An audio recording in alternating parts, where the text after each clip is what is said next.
about getting ahead on the board, playing very proactive control game, which is very good strategy traditionally again in a metagame full of creature decks. Instead of trying to lean really heavily on, say, 4 copies of Supreme Vert, he has removal all along the curve. And it also has 2 copies of Gilded Lotus, which can give him a big mana edge. Ooh, a little ramp up. Yep. I kind of like that, actually. You know, he's been a lot of things he talked about in his article where, you know, one of the problems with the Grixis deck is it doesn't have very good life gain. You know, that's a bit of an issue where, you know, a lot of people go towards green for Thragtusk, or Revelation obviously provides life gain for you. Warleader's Helix provides a life gain. Grixis doesn't really have a great option to that. You can play, what, Vampire Nighthawk and some other, you know, pretty mediocre options. It doesn't really have a sweeper. You have to really alter your deck to be able to play a card like Mutilate.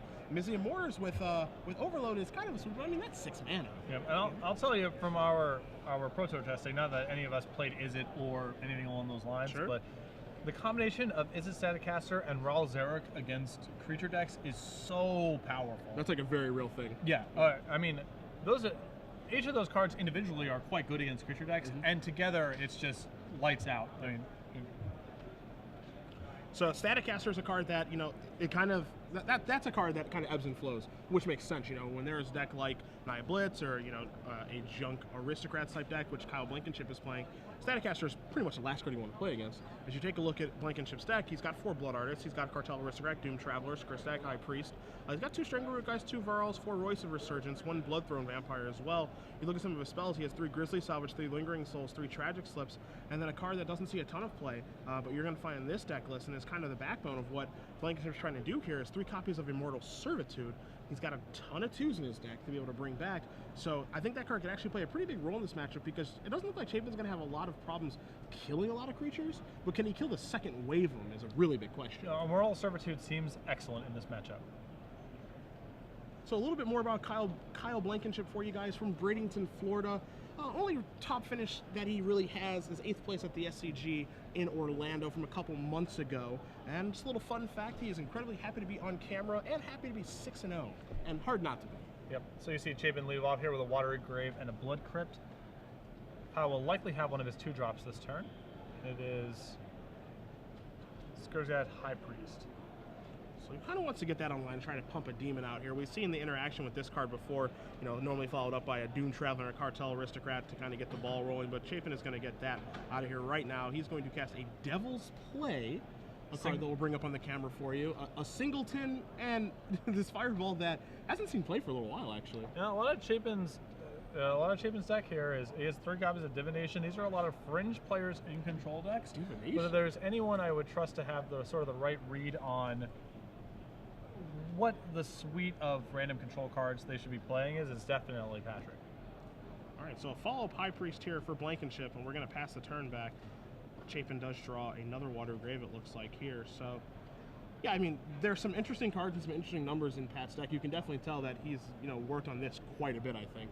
Yeah, and Patrick had the opportunity to land Jace Architect with a lot here, but I think he's correctly identifying that he needs to be very careful about the High Priest, because Kyle can synergize with Doom Travelers and Sack Outlets. It's probably better to err on the side of caution a little bit against that threat card. Make sure that those don't get out of control, because the rest of Kyle's threats in this matchup are fairly easy to handle on a one-on-one basis. I agree with you. I mean, if he can go 1-for-1 all day. It's the big question is, again, when Immortal Servitude comes to town and brings back all of those 2s, then how does Chapin handle things? Because you know, again, one of the things that he mentioned is that mass removal is something that's difficult for Grixis to come by. You know, that was the thing that he didn't really think he could find, is another burn is going to take care of Cartel Aristocrat. Maybe misordered those creatures, the Cartel Aristocrat and Blood Artist that turn. Yeah. Did Blankenship. So I assume we're going to be landing Jace here. Yeah, now's a pretty good time. And we're going to mill because, hey, Blood Artist can't take that down. So he's going to reveal the Divination that you did speak of, Dissipate, and a Pillar of Flame. Divination probably going to get a second look there from Blankenship. I would imagine that the card we care about most here, actually, from Blankenship is the Dissipate, because if our plan is Immortal Servitude, then the counter spells really matter. Yeah. And you see, he does have Immortal Servitude in his hand to go along with another Blood Artist and a Tragic Slip. So, you know, one of the things that's fun with the Jace Architect of Thought is when those cards are being laid out there, you know, if you split them immediately, you're kind of giving away information. So how long are you supposed to wait? What's your reaction supposed to be? You know, he's separating 2 and 1 right now. So if you're Pat, what are your thoughts about that happening? You know, does he actually care about Dissipate, or is he just trying to kind of reel me in a little bit? Sure. But I do very much like that split from Kyle. As do I. So Sulfur Falls is going to allow Chapin to Pillar of Flame Blood Artist, and Chapin is just taking down everything. Maybe wishing he had a Pillar of Flame now for that Voice of Resurgence that Blankenship has just drawn. Yeah. So I assume we're going to see Blood Artist and Voice of Resurgence added to the board this turn from Kyle. Yep, and those two are going to join the party. You see Chapin's hand right now. He has a Cavern of Souls. He also has a Far and Away in his hand, but most importantly, he has a Jake Architect of Thought, which I'm sure you know from your Pro Tour testing. This was the best card in block. Yeah, this was arguably the best card in block constructed. Warped how everyone had to build their deck. Yep.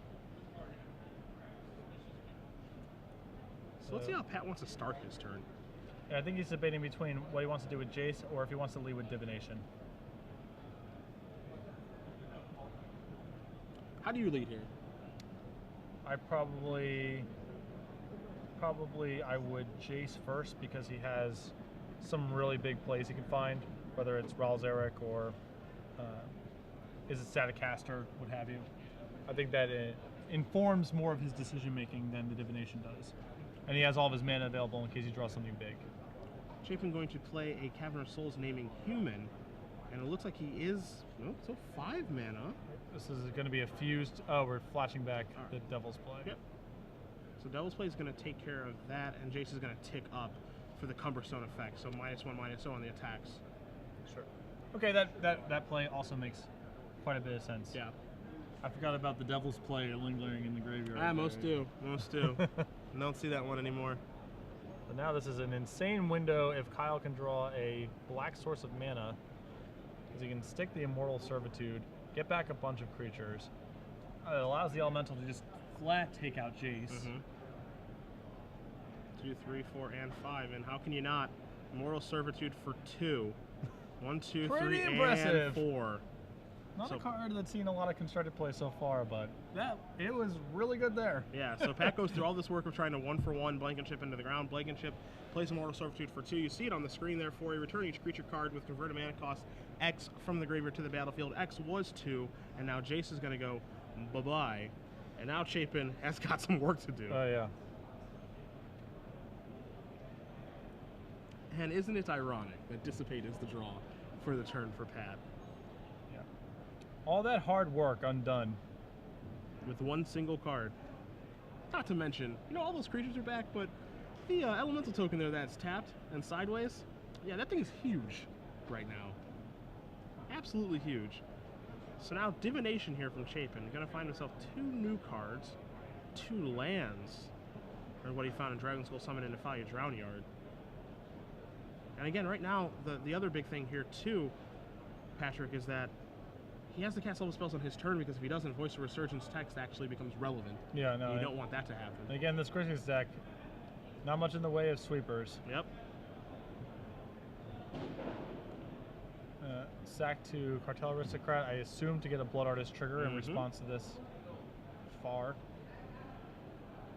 So you see a little drain, a little gain.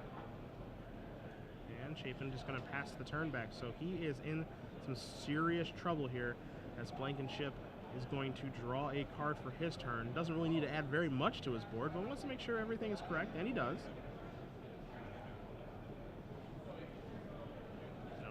Can actually threaten, you know, Skirtek High Priestess turn if he wants. Yeah, Immortal Servitude is so unbelievably hateful towards Patrick's deck. Yeah, yeah, it's crazy, actually. It's another Cartel Aristocrat going to get added to the table here from Blankenship.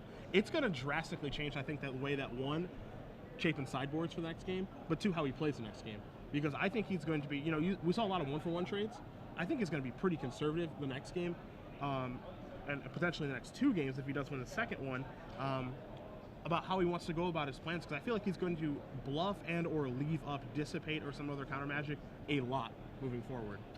So Patrick has just drawn Olivia Valderin, traditionally pretty solid against Junk Aristocrats, but he may be a little bit too far behind on the board at this point for that to matter enough. We'll see. There's your 4 mana. It's going to put a lot of pressure on Kyle to navigate the situation correctly. There's definitely a lot of room for Kyle to make a mistake. That's for sure. So Voice of Resurgence is going to get sacrificed here to Cartel Aristocrat. Elemental token going to be coming in so long as Blankenship does remember the trigger. And does also remember his Blood Artist trigger. Actually, a lot of triggers going on for him here. So if he is very adept at playing his deck, you know, he can get a lot of advantage. And so now a 5/5 demon going to come into play from the High Priest as well. And maybe a little bit of an error there because it looks like he could have made 2 demons this turn, potentially. If he didn't attack with Cartel Aristocrat, he would have been able to, correct? So what? Oh yeah, because the demon comes into play, and then he has a 3rd creature. Yeah.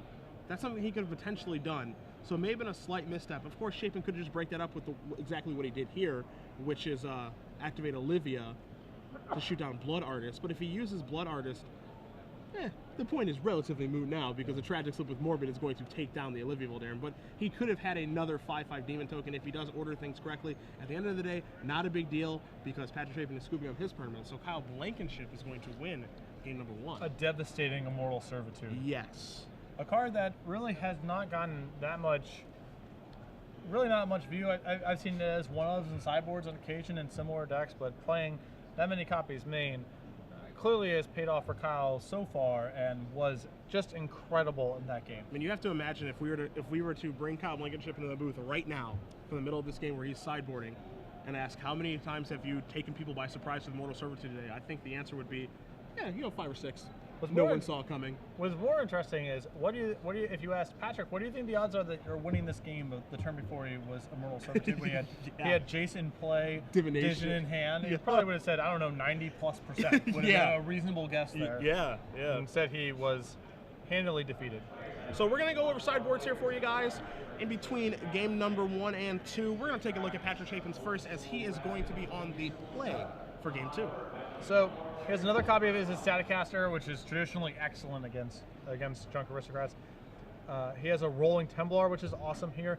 He has access to more counter spells if he wants them. He has an additional 2 copies of Dissipate, and I believe 2 copies of Negate. I'm not sure, the counter spells are a little bit dodgy. Negate is particularly narrow, but if he feels he has a huge edge outside of getting punked out by Immortal Servitude, he may want to pursue putting a couple more counter spells in the deck. He has, and also an additional Psychic Spiral that he may want. He has 2 copies of Cremate. I'm sure that's way more geared towards Burial Rites style decks, but with your opponent on Immortal Servitude, it is possible to want to bring those in. Yeah, I mean, definitely some options. I think, I think normally in this matchup, which is really interesting, Chapin would not bring in Dissipate or Negate. That's not a thing that would normally happen. But now I think he's reaching for those cards again, basically saying, the only way I can lose to you is Immortal Servitude. At least I think that's the only way I can lose. And so, desperate times, desperate measures. You take a look at Blankenship's deck list, his spells, yet again, 3 Grisly Salvage, 3 Lingering Souls, 3 Tragic Slip, and 3 Immortal Servitude.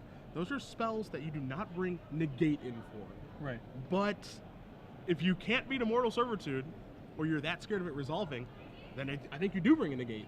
Yeah, and it's questionable how much 1-for-1 spot removal Patrick wants to have in this matchup anyway, because he's so good at playing to the board, and those threats are actually quite effective against Kyle. Olivia, Ralzeric, Aetherling, all these are solid threats. And now, once you know that Immortal Servitude is the thing, the plan of just 1-for-1, 1-for-1, 1-for-1, 1-for-1, and slowly pull ahead with Divinations and Jaces, that might not get it done here. So you may not, you may need to just have a generally more proactive plan than sitting back on a bunch of 1-for-1 spot removal, which I'm sure Patrick thought was a totally reasonable plan in the first game, and it looked, if you're looking overhead and you don't know about Immortal Servitude, it looked like he had total control of that game. Yeah.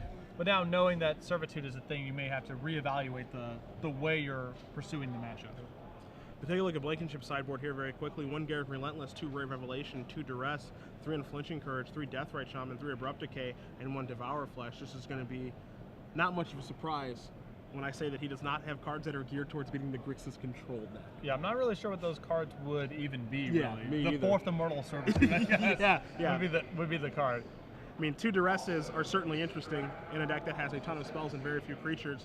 But again, there are going to be times where you Duress Chapin, and you're going to be staring at a hand of maybe Aetherling, and I mean, potentially, is it Static Caster, Livy Voldaren, Snapcaster Mage, where Duress is not going to be that great, or you just Duress him and his hand is just a bunch of removal spells, and it doesn't matter what card you take, because all of the cards overlap so much that if you take a turn burn, you're staring at Mizzium Mortars right in the face. What's it matter you took that? Yeah, Duress is a little bit weird. Intuitively, you would think, oh, he's a 3-color control deck with a bunch of spells. Duress is probably quite good, but the spells are so redundant, and the most powerful cards in the matchup, from Kyle's position, are probably actually the creatures. Particularly, is it Static Caster, that Duress might actually be kind of mopey. Where on the surface, it seems like, yeah, of course, I would want Duress against a deck like this. Yeah. Again, if you guys are just joining us, Cedric Phillips, Patrick Sullivan here in the booth. StarCityGames.com is bringing you guys Grand Prix Miami. If you do want to join us on Twitter, feel free. Let us know what you guys think about Patrick Chapin's innovative Grixis deck that he wrote about on Star City Games on Friday at SCG Live, hashtag GPMIami. We do appreciate all 7,000 of you guys that are watching so far today. It's been a lot of fun bringing it to you. And especially now we've got, 2 pretty different takes on Standard on camera. The metagame we've discussed at length as being diverse, a lot of different decks, all of them reasonable. And here we are with 2 decks. The Junk Aristocrats deck kind of being conventional, but this is a much different take on it. Way more graveyard oriented than the list we've seen proposed by Brad Nelson and Ty Anderson, etc.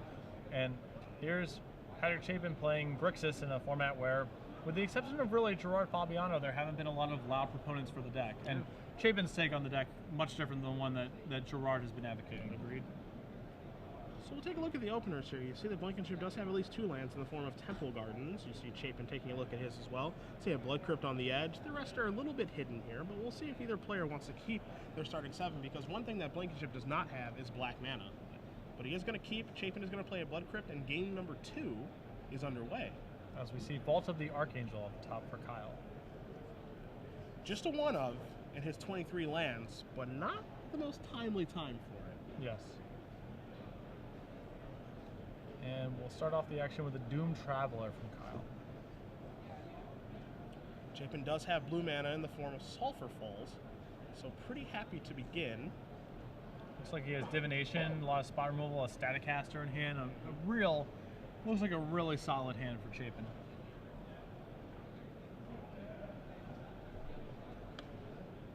And he's just going to pass the turn back. So, Blood Artist is the draw here for Blankenship, but again, no black mana. You see a Grizzly Salvage in his hand. Temple Garden going to come into play untapped. You might see a Strangleroot Geist head on into the red zone here, and that's exactly what we are going to see here from Blankenship. So he wants to get the beatdown started early, but as you'd mentioned, his Static Caster is looking great right now. Yep. Chapin draws a Cremate. So he has gone with a little bit of anti-graveyard action. Static Caster in the main phase and passes the turn back. Now this plays a little bit curious to me, that if you're going to play it in the main phase and not shoot, then is there a reason to play it in the main phase at all? I'm trying to think of one, and I cannot. You could respond to Voice of Resurgence, so it's not that. And I think if you want to play in the main phase and shoot something down, it's because you want to dodge Tragic Slip. Yep. So the Morbid's not on for your 0-3 creature, but we don't see either of those. So Chapin just playing is a Static Caster right away. You guys do see it on the screen. It does have Flash, and it is an 0-3, so it can certainly block right now as well. But I'm curious to see Chapin's reasoning for casting it right away. Kyle mulling over. He did draw black mana this turn, so a lot of his hand has been now capable of being unleashed.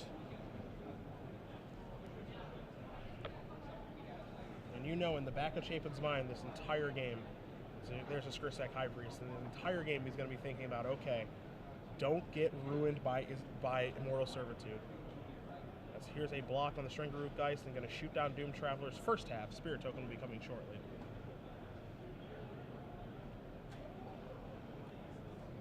Static Caster conveniently an 0-3.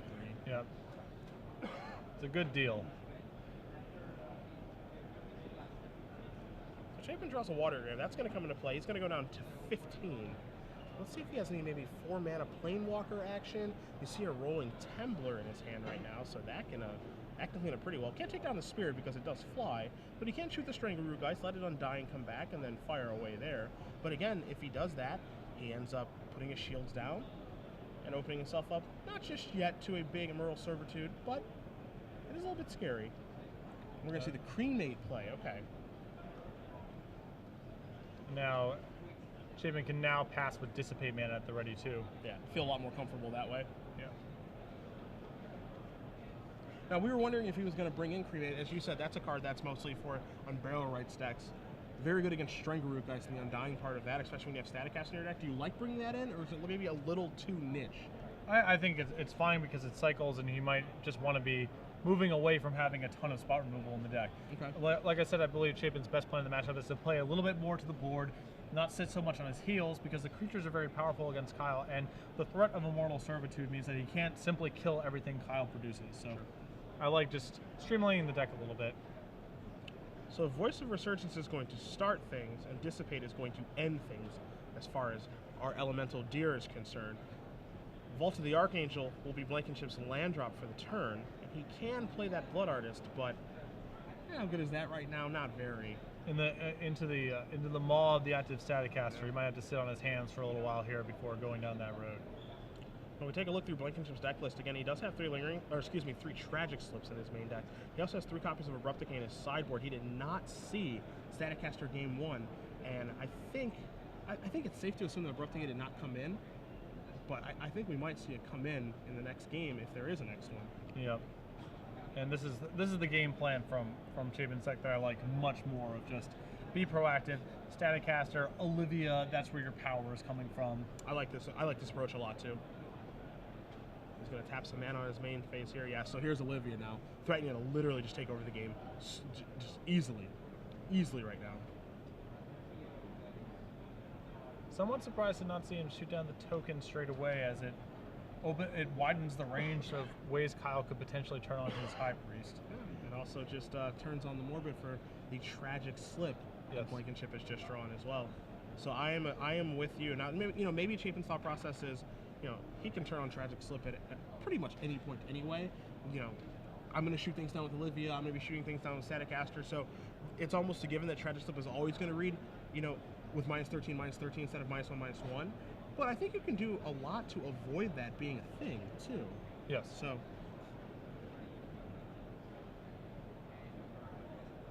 Yeah, and there's your Spirit token coming on in. Kyle's sort of staring at him like, you can kill it for free in several different ways. So yeah. Choose one of them. You want a Static Caster? That's cool. Block with Olivia? That's cool too. Pat says, how about I take 1? Go down to 12.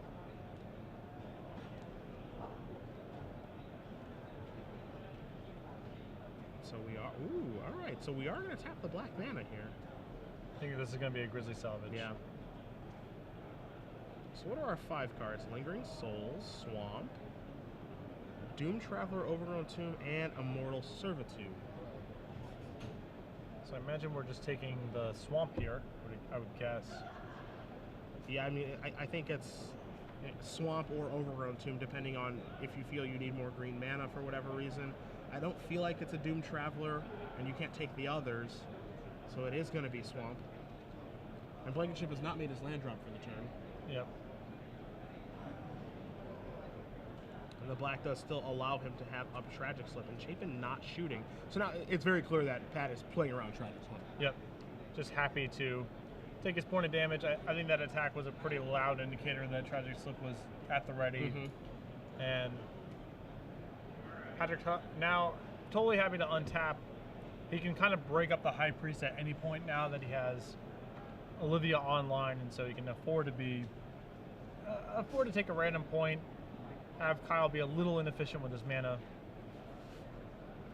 And the crazy thing is he can even start to get a little bit creative here by shooting the High Priest with Olivia and then taking it the following turn. He can actually do some things that didn't really even think were possible if he'd like to, as Chapin does play a Cavern of Souls and name Human with it. Yep. So Kyle's hand, a variety of one-toughness creatures and a Tragic Slip. Facing down is a Static Caster and Olivia. Very tight spot, very tough spot.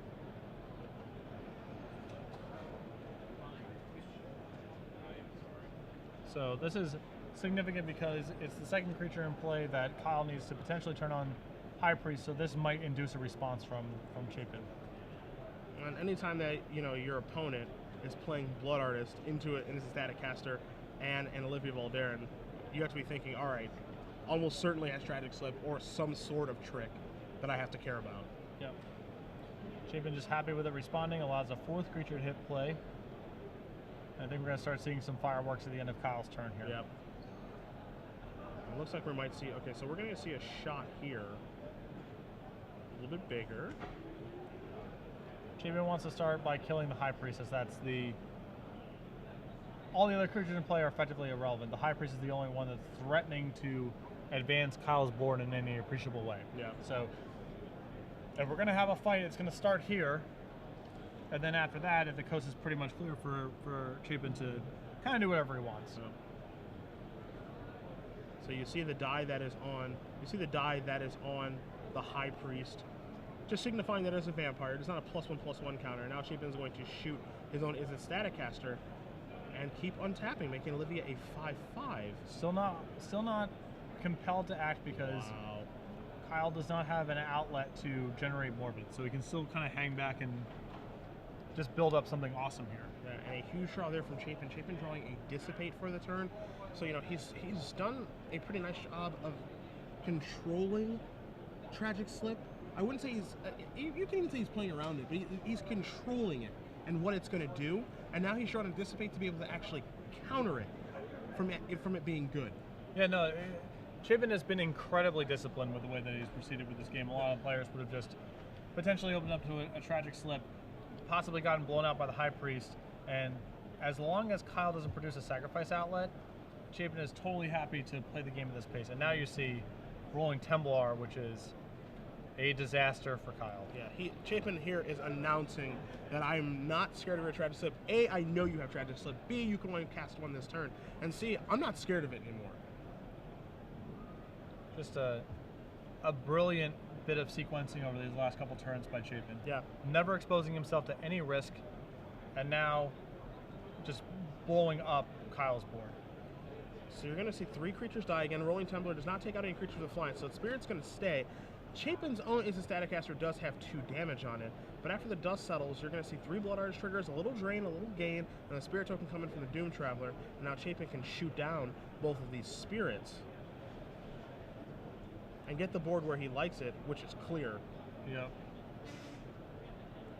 And even if this results in a Tragic Slip on Olivia, he's so far ahead on cards. He still has Dissipate up and ready to probably draw out that Dissipate. Yep. Yeah. Now this was the thing I was going to ask you before it happened. Is okay? Is Pat going to Dissipate the Tragic Slip, or is he going to let Olivia die and hold the Dissipate for maybe an Immoral Servitude?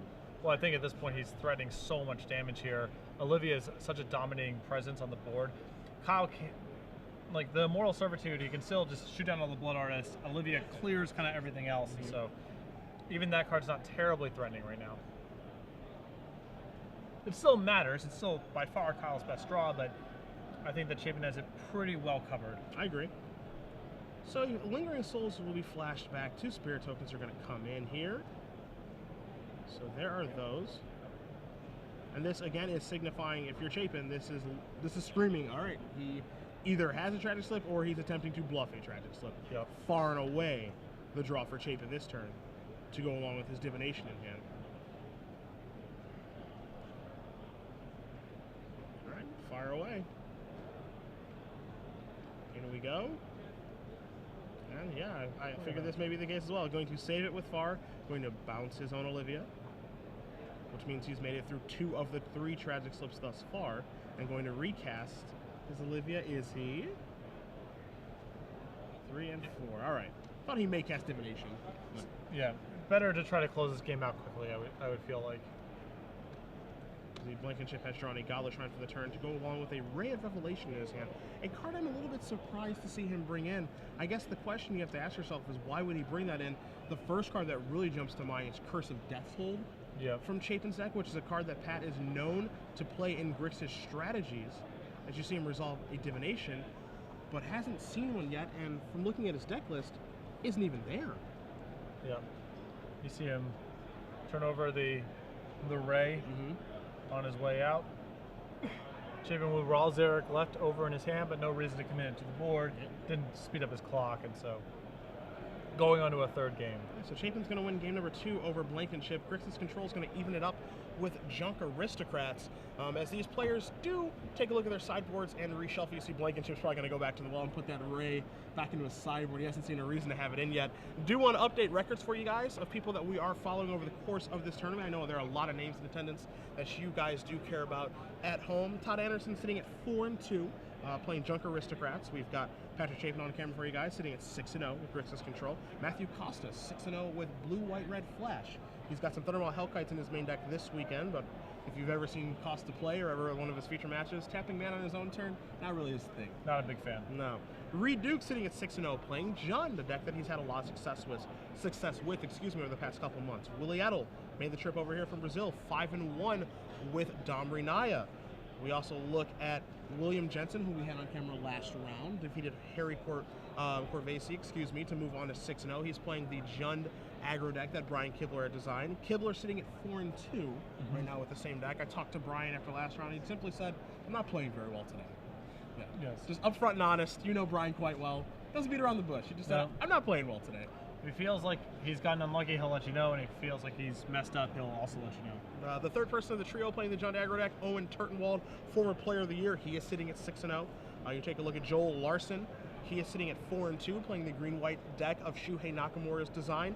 Stephen Mann sitting at 6-0. I know you covered him last round with Junk Reanimator. Yep. Brad Nelson sitting at 6-0 with Junk Aristocrats. David Sharfman 5-1 with Jund Midrange. Shahar Shenhar 5-1 with Bant Hexproof. Ben Stark 4-2 with Bant Hexproof. We see Josh Narlayton 5-1. Go Dennis Vigoris. Both of those players playing Bant Hexproof, both at 5-1. And then Craig Wesco sitting at 4-2 with his white weenie deck splashing red. What's the red splash in his deck for? I know he has Searing Spear. I think also Boros Charm kind of hiding out there as well. So just some updates for the names in the crowd. We'll be doing that for you guys all weekend long. If we can't have them on camera, you guys want to know how they're doing before those standings are uploaded. So we want to give them to you and let you know. Kyle going to start things off, I believe, with a Doom Traveler here. And there it is. Both players kept 7 pretty quick. Yeah. It looks like both players are pretty happy with their hand. Well, Kyle's hand is 3 lands, all of his colors of mana, Voice, Lingering Souls, and Doom Traveler. So just a very solid 7-card hand. And now Varal's as well. As there's your Voice Resurgence, there's Doom Traveler getting into the red zone. So Chapin going to go down to 19, and he's going to, I think this is going to be a pretty tough game for him. Well, if he has Pillar, then he's in pretty good shape. If he does not, then this is pretty rough. So he's being put to the test right away. And it looks like no Pillar. Just to tap Watergrave and passing the turn back? Ugh. See Cartel Aristocrat over there for Blankenship as well. Yeah. Kyle's got to still be very cautious about developing his board in the face of a potential instant static caster. Yep. It's kind of funny, you look at Blankenship's board as he adds Varals to it. You know, Rolling Templar played a huge role in the last game. Rolling Templar couldn't look worse this one. Yep. That's for sure.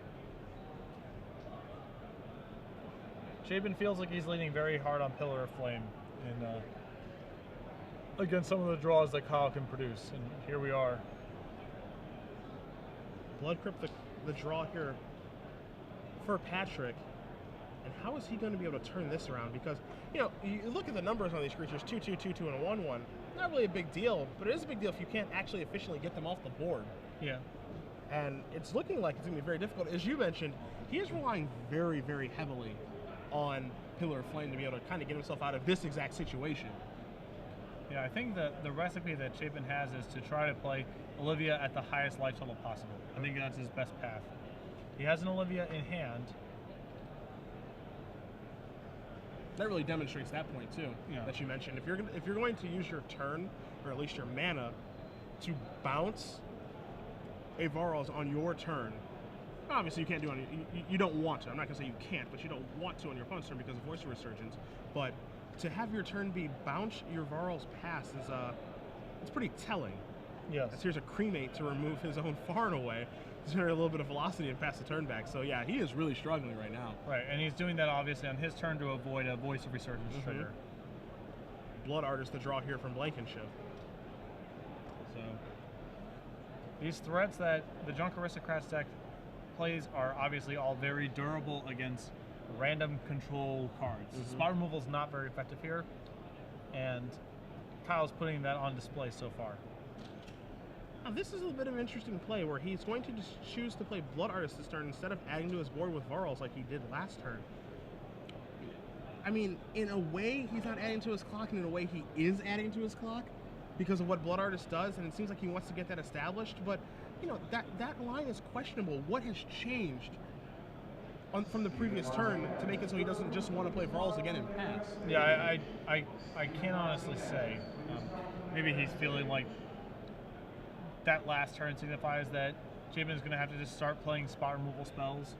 But this line of play is both shortens his clock if Chapin is doing something else and exposes him much more to Jace Architect a thought that I would have definitely just tried to land. I would have just replayed Barrels last turn, I believe. It also opens him up to Pillar of Flame too on Voice of Resurgence. Had Chapin drawn one that turn, where Varls was actually making that play pretty obsolete. You see Blankenship draws an Abrupt Decay, a card that we thought he might board in because of how dominant his Static Caster was the previous game. Yeah. Right now, not looking very good, so kind of a dead draw for him, where he was looking more for a land that turn, I think. Yep. And we're going to see an attack here from Kyle. A pretty loud declaration of Tragic Slip. We'll see how Chapin wants to block. Just going to take it again. Chapin being very disciplined. Oh, never mind. I'm sorry. He did block. Yeah, I thought he took it as well. I thought he was motioning that he was taking. Yeah. But he is going to block. Elemental Token's going to come in. You're going to see a Blood Artist trigger occur. So a little drain, a little gain. And now, is it going to be Tragic Slip on the Olivia? Because Blankenship is so bottlenecked on mana because he only has one black source. Another Blood Artist trigger here from the Morbid Tragic Slip. Did he want to take care of Olivia or not? He chooses to. He can't add to his board at all and has to just pass the turn back. Yep. And Kyle, really feeling the pressure of not having a second black mana there to continue to develop his board. And I feel like we're getting to a spot where Chapin's going to be able to start taking over the game with his spot removal spells and his additional copy of Olivia that he has in hand. He is turning things around in a hurry here, that's for sure. Now, if you just want to keep count at home, you can account that Blood Artist has dealt 2 damage, has acted as a 2/2 right now. So, you know, the play of that versus playing a Varls in the last turn, you can actually account for that damage if you'd like to. Yeah, and now it's also cascading into this turn. Yeah. And he also has a Voice of Resurgence that would be a play that he would have Voice of Resurgence in the graveyard, which is a play that he could do something with Varls in play that wouldn't tax his black mana. So he did play a black spell and scavenge his voice onto something as well. There's a lot of cascading implications. There's a Far and Away that is fused in response to a duress. Takes a look at the hand, you see Barter in Blood and Olivia Voldaren. So bye-bye Barter to go along with a Blood Crypt and Nefaya Drown Yard. Far and Away bouncing the Elemental Token from Voice of Resurgence, sacrificing the Doom Traveler, getting a Spirit Token, a little bit of draining gains from the Blood Artist, but again, because Blankenship is so bottlenecked on black mana, duress is his turn and has to pass the turn back. Yeah. Chapin draws Cavern of Souls, and now Olivia is threatening to take over, and it puts Blankenship in the spot where he has to draw Tragic Slip. Chapin's gonna use Olivia on the main phase again to avoid Tragic Slip being a thing. Which I love it this time. Yeah. You know, I don't think he's in a position to bob and weave around it like he did the previous game. But now Blankenship draws a 4th land, but most importantly, a 2nd black source. So let's see how this turns things around, because he's getting close to being able to cast 2 spells in a turn, and I think he needs to be able to turn that corner to get back in this game, but I'm not sure if it's going to matter because Olivia is here, and it is looking to just take over the game as it often does. It is really challenging for a deck of all little creatures to be slogging through an Olivia. Chapin is fairly low, so there are Blood Artist implications of additional Blood Artists and what have you that Chapin can still kind of get punked out of this game, but he is starting to really exert control over the board. All right, there is the Varls that we saw from many turns ago. In for one we go, and so now bluffing a Tragic Slip. I really like this attack from Kyle. I love this attack. Chapin calls, immediately blocks, and passes the turn. Chapin can see right through that. Draws a card, draws a Dreadbore. I imagine we're going to shoot down Barrels as our first order of business here. Yeah, no reason to use a Dreadbore on it, right? Yeah. Leave something in the holster in case you know, Immortal Servitude or something like that occurs. That's a hell of a block there by Chapin. Yep. I like the attack. I gotta say, it costs very little. I mean, that token's gonna die anyway. Yeah. And that might have actually been the reason that Chapin decided to block anyway, because the attack is a free roll from Kyle's perspective. The odds that he's bluffing is very high. Yeah. Especially because at any point he can just control the Tragic Slip by just sacking the token to Verls and then Tragic Slipping it. So Chapin be able to read through that right away and realizing you can control Tragic Slip whenever you want to anyway. So why would I not just block here? Because if you have Tragic Slip, my thing is going to die. Yep. I really like watching Chapin take over the control of the game this way, because he was one of basically the first very loud advocate for Olivia Voldaren as a finisher in control decks, basically upon the set's release. And now seeing it do what he claimed it could do, very nice to watch. Cavern of Souls here from Chapin. We'll find out what that's naming, as Blankenship does draw another land for the turn. It is an overgrown tomb that he's going to put into play tapped, as we do find out that the Cavern for Chapin is naming Human, and he just passes the turn back. So Pat going to draw a card. He draws a Dragon Skull Summit. Olivia going to come across here for 5, and as Olivia is known to do, dominating against creature decks. Yeah. Mortal Servitude, the draw here. The graveyard costs look a little bit varied right now. That is for 2. You see Chapin's going to take a look. Doesn't have a counter spell. I think we're only looking at getting back a Blood Artist and a Voice of Resurgence.